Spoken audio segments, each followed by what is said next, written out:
그림책 뽕뽕뽕. 북풍이 준 선물, 아람. 소녀는 엄마와 단둘이 살았어요. 소녀는 아픈 엄마 대신 집안일을 했어요. 어느 겨울 아침, 엄마, 창고에 가서 밀가루 좀 가져올게요.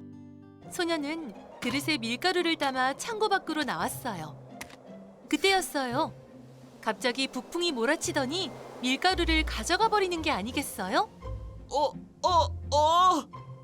소녀는 다시 창고에서 밀가루를 담아 나왔어요. 그런데 이번에도 북풍이 불어오더니 밀가루를 휘휘 휘몰아 가져갔어요. 밀가루! 내 밀가루! 소녀는 날리는 밀가루를 보며 발을 동동 굴렀어요. 소녀는 하는 수 없이 남은 밀가루를 탈탈 털어 가지고 나왔어요.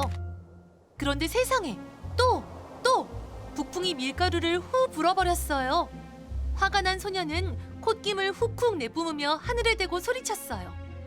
너무한 거 아니에요? 우린 뭘 먹으라고요? 북풍한테 가서 밀가루를 찾아올 거예요. 소녀는 엄마에게 말하고 집을 나섰어요. 그러고는 북풍을 찾아 걷고 또 걸었어요. 마침내 소녀는 북풍이 사는 곳에 도착했지요. 북풍 아저씨 계세요?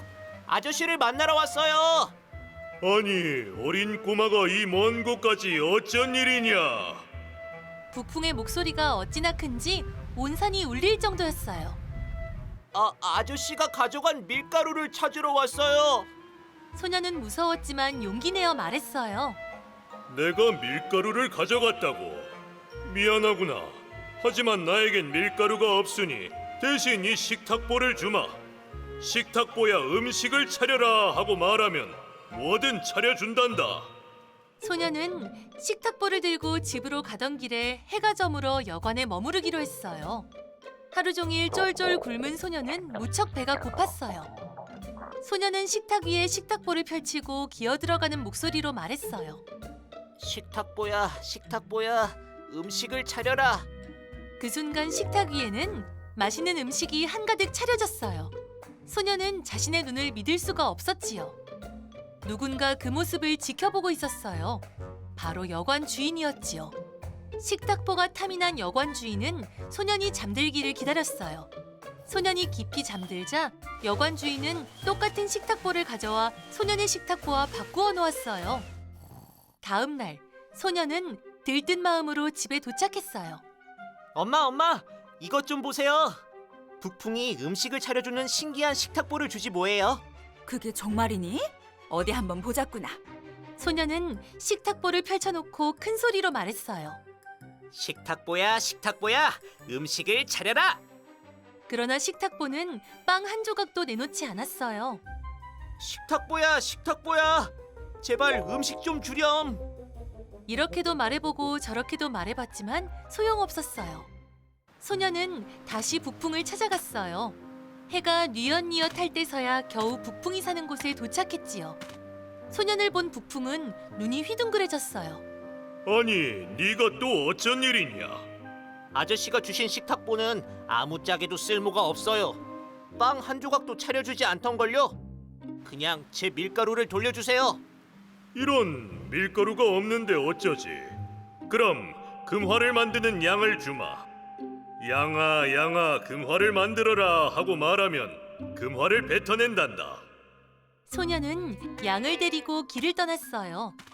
이번에도 도중에 해가 저물어 여관에서 머무르기로 했어요. 혹시 이 양도 가짜가 아닐까? 소녀는 자기 전에 양을 시험해보기로 했어요.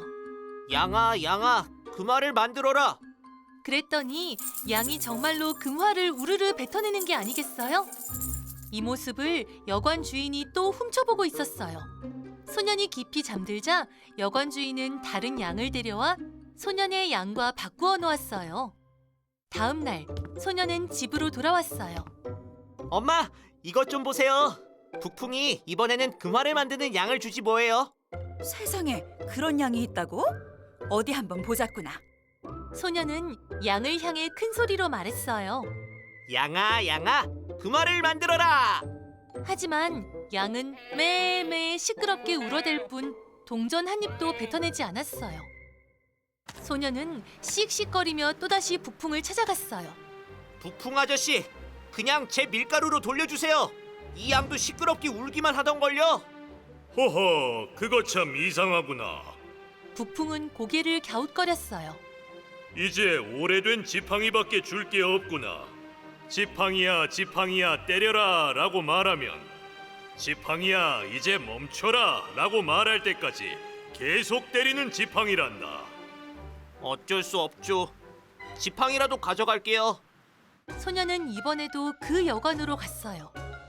뭔가 수상해. 오늘은 한번 지켜봐야겠어. 소녀는 지팡이를 침대 옆에 두고 잠든 척 코를 골았어요. 얼마쯤 지나자 삐거덕 문이 열리더니 여관 주인이 살금살금 들어왔어요. 오호라, 모두 저 사람 짓이었어. 소년이 벌떡 일어나 소리쳤어요. 지팡이야, 지팡이야, 때려라. 그러자 지팡이가 휙 날아오르더니 탁탁탁 퍽퍽퍽 여관 주인을 때리기 시작했어요. 아이고, 사람 살려. 아이고, 나 죽네. 여관 주인이 악악 소리를 질러댔어요. 내가 잘못했다, 잘못했어. 그만, 이제 그만. 하지만 지팡이는 멈추지 않았어요. 모두 돌려줄게. 제발 멈춰다오. 그제야 소년이 지팡이를 향해 말했어요. 지팡이야, 이제 멈춰라. 소년은 식탁보와 지팡이를 들고 집으로 돌아왔어요. 물론 금화를 만드는 양도 데려왔지요. 엄마, 엄마. 북풍이 거짓말한 게 아니었어요. 그래? 정말 잘 됐구나. 얼마나 신기한지 한번 보여다오. 소년은 식탁보를 펼쳐놓고 큰 소리로 말했어요. 식탁보야, 식탁보야, 음식을 차려라. 그러자 식탁보가 맛있는 음식을 한가득. 이번에는 양을 보고 소리쳤어요. 양아, 양아, 금화를 만들어라. 그러자 양이 금화를 우르르. 그런데 지팡이는 쓸 일이 별로 없었어요. 가끔 이불을 털 때만 빼고요. 지팡이야, 지팡이야, 때려라.